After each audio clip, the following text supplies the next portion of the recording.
The final battle for Earth began not in orbit, but in the upper atmosphere. Despite the Allied fleet's intervention, dozens of Krell vessels broke through, deploying invasion forces across the planet. Enhanced human defenders met them everywhere, from Arctic research stations to Amazon outposts. In New Shanghai, Captain Rise led a desperate defense as Krell dropships disgorged hundreds of warriors into the megacity.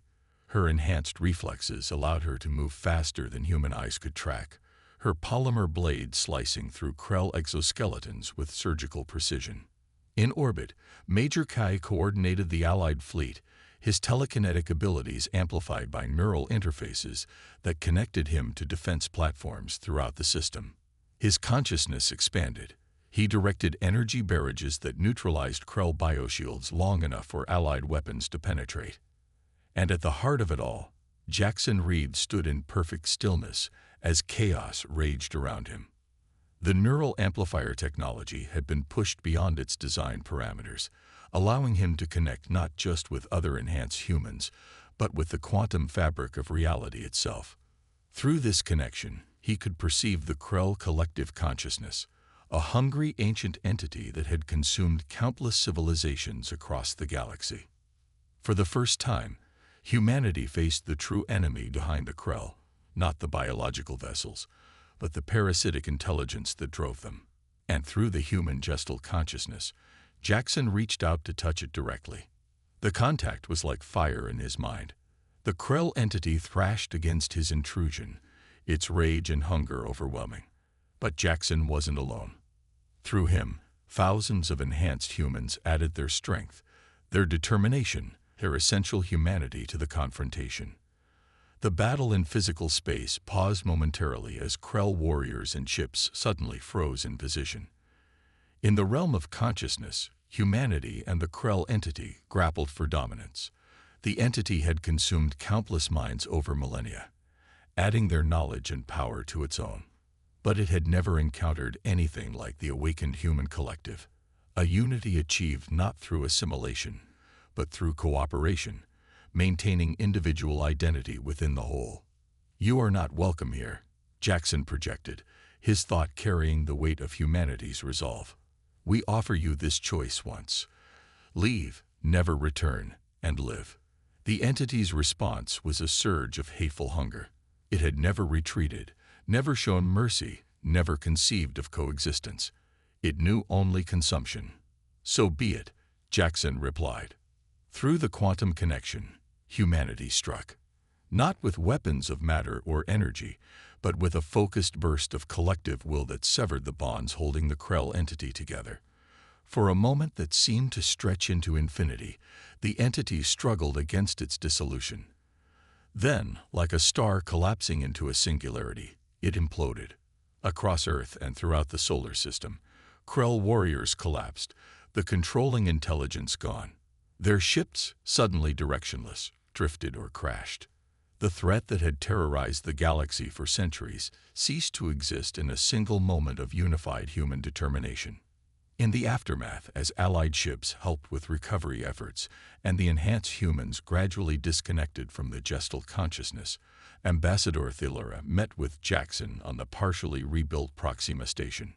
"The Galactic Council has reclassified humanity," she announced, her crystalline features unreadable.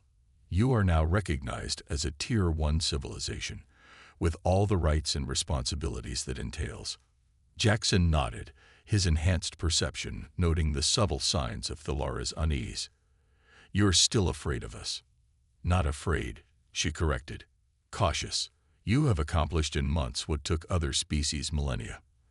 The question now is what humanity will do with its awakened potential." "The same thing we've always done," Jackson replied.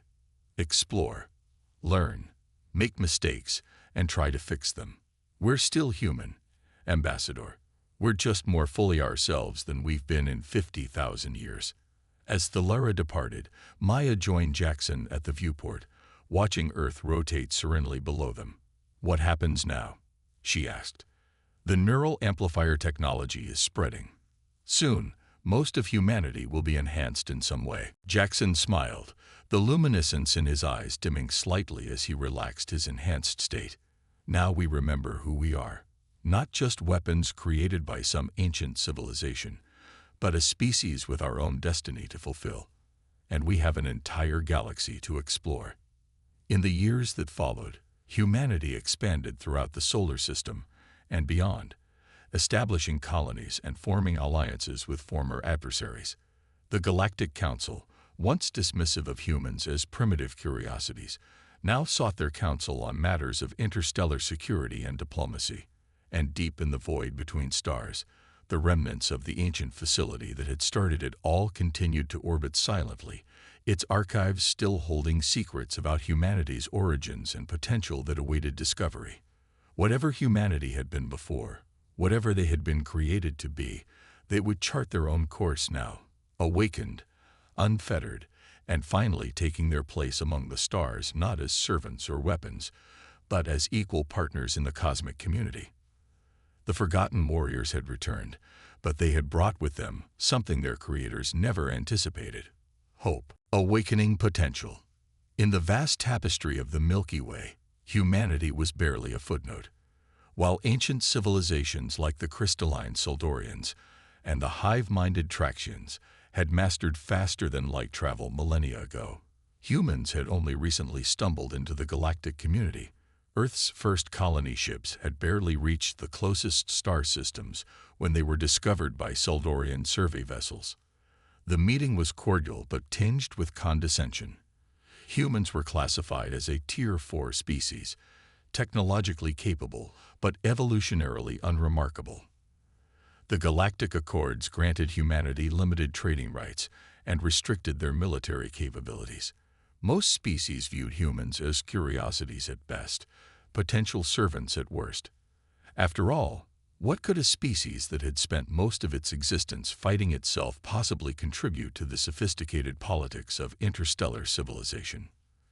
Commander Jackson Reed stood at the viewport of the research station orbiting Jupiter, watching the shimmer of the gas giant's atmosphere. At 42, his dark hair was graying at the temples, and the lines around his eyes had deepened during his 15 years in the United Earth Space Command. "Commander, the Soldorian delegation has arrived," Lieutenant Kai announced, interrupting Jackson's thoughts. Jackson nodded. "Show them to the conference room. I'll be there shortly." The Soldorians were Earth's primary patrons in galactic society, though Jackson often felt the relationship was more akin to zookeepers and their charges. Today's meeting was unusual. The Soldorian High Council rarely concerned itself with human affairs. Ambassador Thilora glided into the conference room, her crystalline exoskeleton catching the light. Behind her followed 3 other Soldorians, and surprisingly, a human woman. "Commander Reed," Thilora's voice resonated like wind chimes. "May I present Dr. Maya Chen, Senorchaeologist from the Galactic Academy on Seldor Prime." The woman stepped forward. She was small but carried herself with confidence, her black hair cut in a practical bob, intelligent eyes studying him. "Dr. Chen," Jackson extended his hand, which she shook firmly. "Commander, thank you for agreeing to this meeting on such short notice." Thilora's faceted eyes gleamed. "We have made a discovery that concerns your species directly." Dr. Chen will explain. Maya activated a holographic display. 3 months ago, a Seldorian expedition discovered this structure on the edge of what you call the Oort cloud. The hologram showed a massive facility, clearly artificial, embedded in a large comet. The architecture was unlike anything Jackson had seen before. "It's approximately 50,000 years old," Maya continued, "and based on the DNA scanners we found at the entrance, it was built by humans." Jackson stared at her.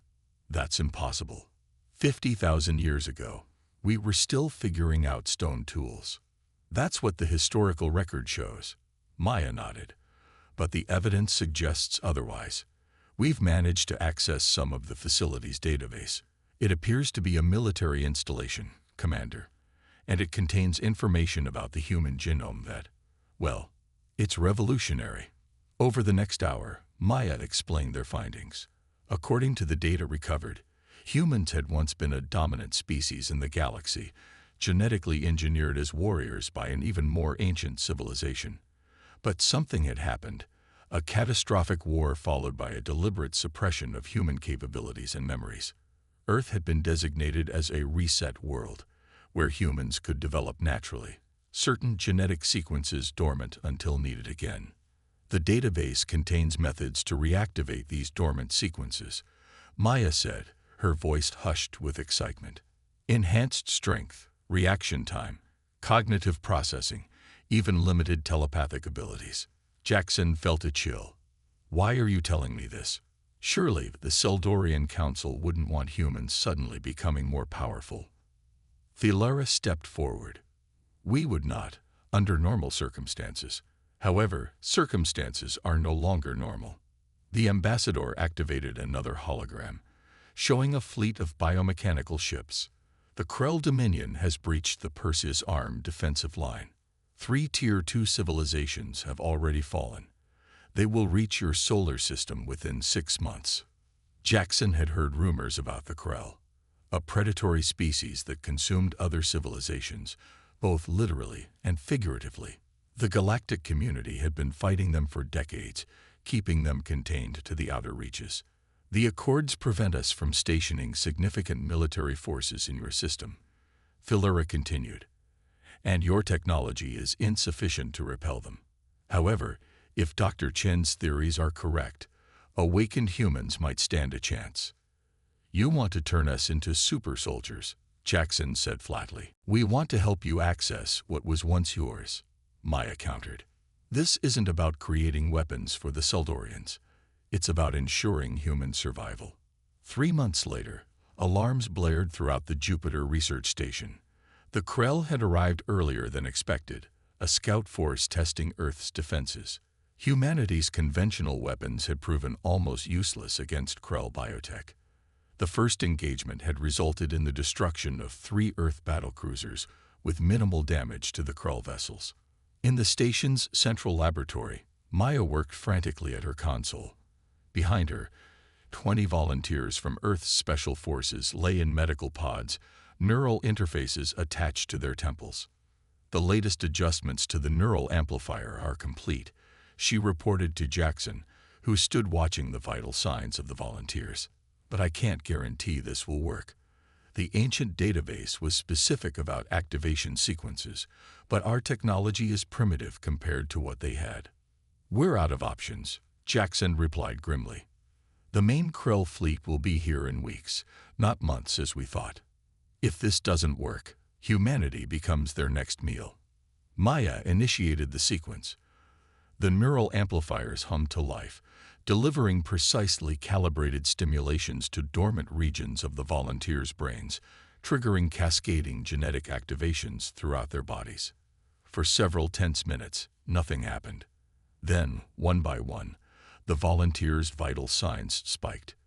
Brain activity surged beyond normal human parameters. Muscle density increased visibly beneath their skin. Lieutenant Kai burst into the lab. Commander, the Krell have breached our outer defensive line. They'll reach the station in 20 minutes. Jackson turned to Maya. We're out of time. Are they ready? Before she could answer, the first pod opened. Captain Eliza Rice sat up, removing her neural interface. Her movements were fluid, unnaturally precise. When she looked at them, her eyes seemed to glow faintly. I can hear them, she said quietly. The Krell. Their thoughts are simple: hunger, conquest. She stood, examining her hands as if seeing them for the first time. We know how to fight them now. One by one, the other volunteers awakened, each reporting similar experiences: heightened senses, enhanced strength, and an intuitive understanding of combat tactics they'd never been taught. Get them to the armory, Jackson ordered. Lieutenant, prepare to evacuate non-essential personnel. As the enhanced soldiers suited up, Maya approached Jackson with a neural interface. You should undergo the procedure too. We need every advantage. Jackson hesitated, then nodded. How long will it take? With the refinements from the first group, just minutes. But I don't know how it will affect you. Everyone seems to manifest abilities differently. Minutes later, as Maya activated the neural amplifier, Jackson felt a burning sensation spreading from his temples throughout his body. His vision blurred, then sharpened beyond anything he had experienced before. He could count the dust particles floating in the air, hear conversations 3 rooms away. But the most profound change was in his mind. Combat scenarios played out in his thoughts with perfect clarity. He could predict the most likely Krell attack patterns, visualize defensive formations, coordinate complex maneuvers. When the Krell breached the station 16 minutes later, they encountered something they had never faced before: humans fighting at their full potential. Captain Reyes moved with impossible speed, her enhanced reflexes making the Krell warriors seem sluggish by comparison. Lieutenant Kai displayed telekinetic abilities, deflecting Krell energy weapons with barriers of pure force.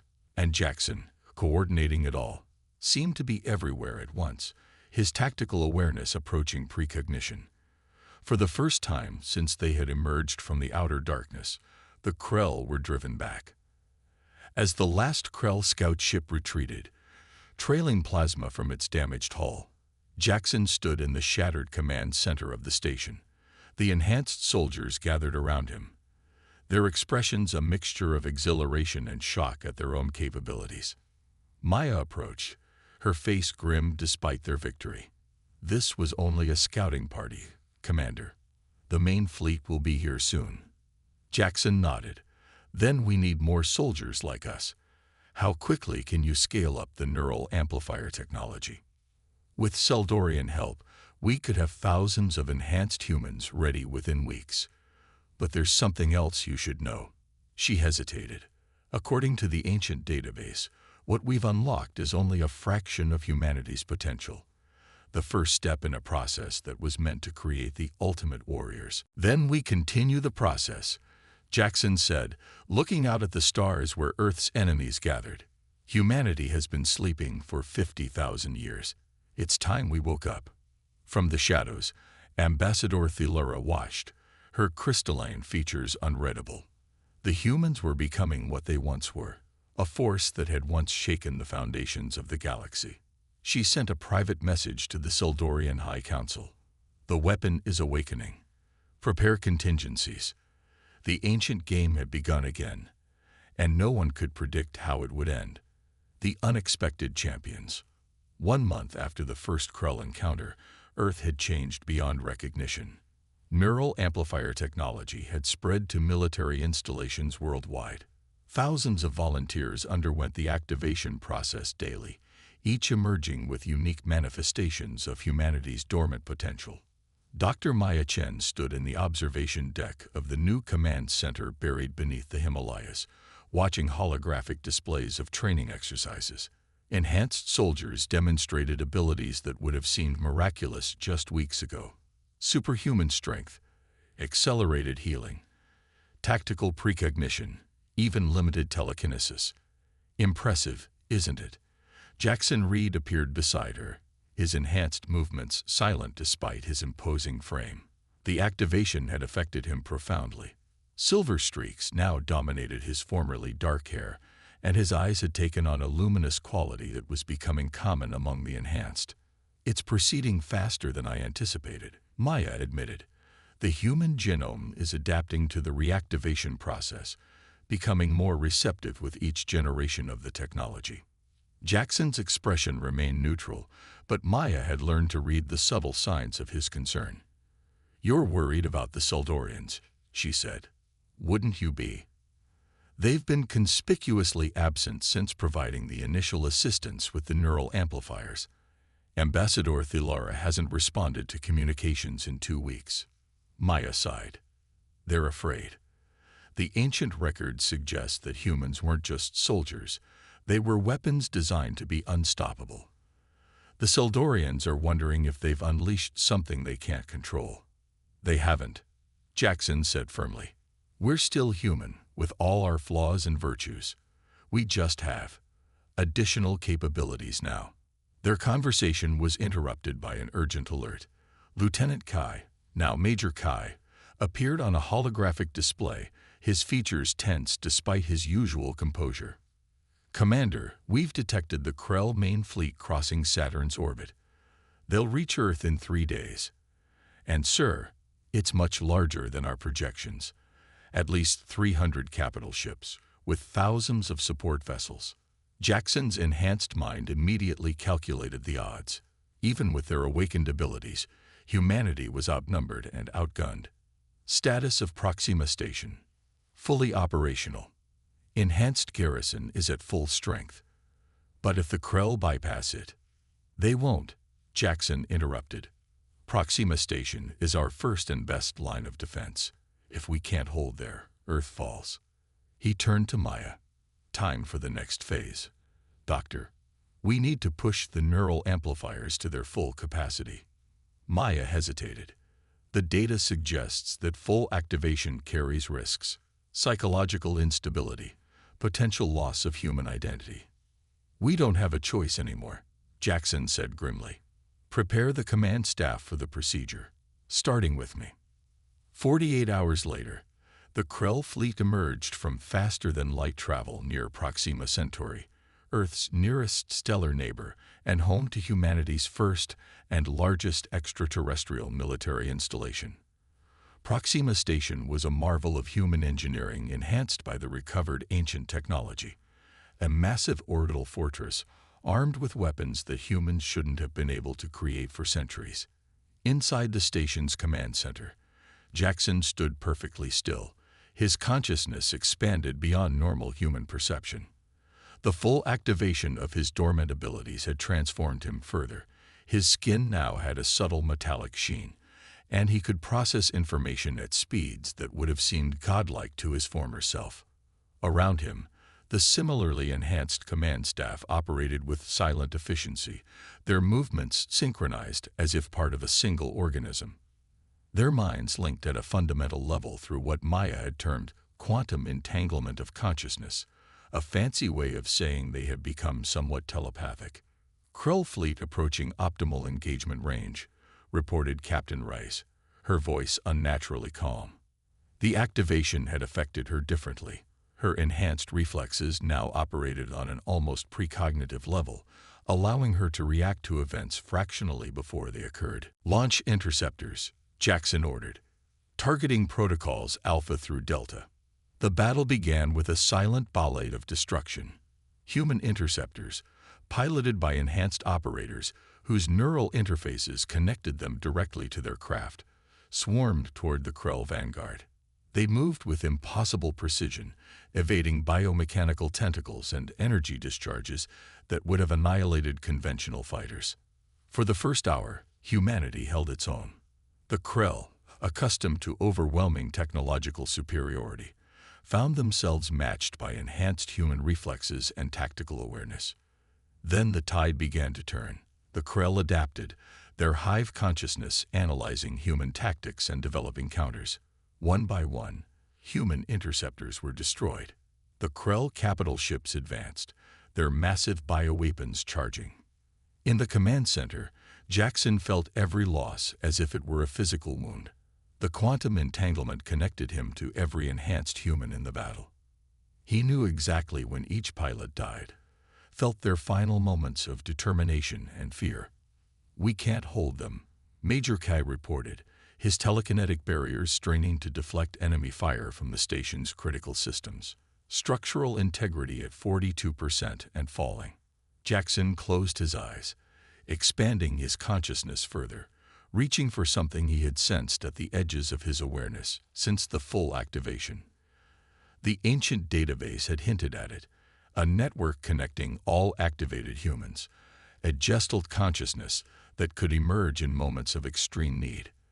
All enhanced personnel, he broadcast, not through communication systems, but through the quantum entanglement itself. Link with me. Now. Across the station and the remaining fighters, enhanced humans responded instinctively. Their individual consciousnesses merge, forming a collective intelligence greater than the sum of its parts. Through this collective, Jackson accessed abilities no single human could manifest. the power to manipulate energy fields directly, to perceive weaknesses in the Krell biomechanical structures, to coordinate attacks with perfect synchronicity. The remaining human forces moved as one organism, suddenly overwhelming the Krell adaptations. Fighter pilots executed impossible maneuvers. Weapons officers found weaknesses that had been invisible moments before. And Jackson, at the center of the collective, directed a focused burst of psychic energy that shattered the largest Krell flagship into organic fragments. The Krell retreated, their hive consciousness experiencing something alien to them. Fear. They had encountered many species in their long history of consumption, but none that could unite against them as effectively as these humans. As the Krell fleet regrouped near Neptune, preparing for a desperate final assault on Earth itself, the Galactic Council convened an emergency session. For the first time in millennia, the ancient assembly chamber was filled to capacity. Representatives from dozens of species debated frantically. The humans must be contained, insisted the Traxian ambassador, his hive mind voices overlapping in agitation. They are developing too quickly, manifesting abilities that violate the natural order. They are defending themselves against the Krell, countered a representative of the nomadic collectives, something the Council has failed to do effectively for decades. Ambassador Thilura rose, her crystalline form reflecting the chamber's lights. We made a choice when we awakened human potential. We cannot unmake it now. The question before us is not whether to stop them, but whether to join them against our common enemy. The debate continued for hours, but was abruptly ended when sensors detected the Krell fleet accelerating toward Earth. The humans at Proxima Station had bloodied them, but not broken them. Now, driven by hunger and rage, the Krell committed their entire force to humanity's destruction. On Earth, Maya Chen stood in the center of the Himalayan command facility, surrounded by holographic displays showing the approaching Krell armada. Despite humanity's awakened potential, the sheer numbers were overwhelming. Earth's defensive fleet, hastily constructed with recovered ancient technology, could delay but not stop the onslaught. "We need more time," she whispered. "The Gestalt consciousness is still developing. If we had weeks, maybe even days." A communications officer looked up suddenly. "Doctor, we're receiving transmissions from multiple sources throughout the solar system. Seldorian vessels, and others. Traxian high ships, nomadic collective carriers. They're forming a defensive perimeter around Earth." On the main display, ships of various designs took position between Earth and the approaching Krell. Ambassador Thilura's voice came through clearly. "The Galactic Council has voted. Earth will not stand alone."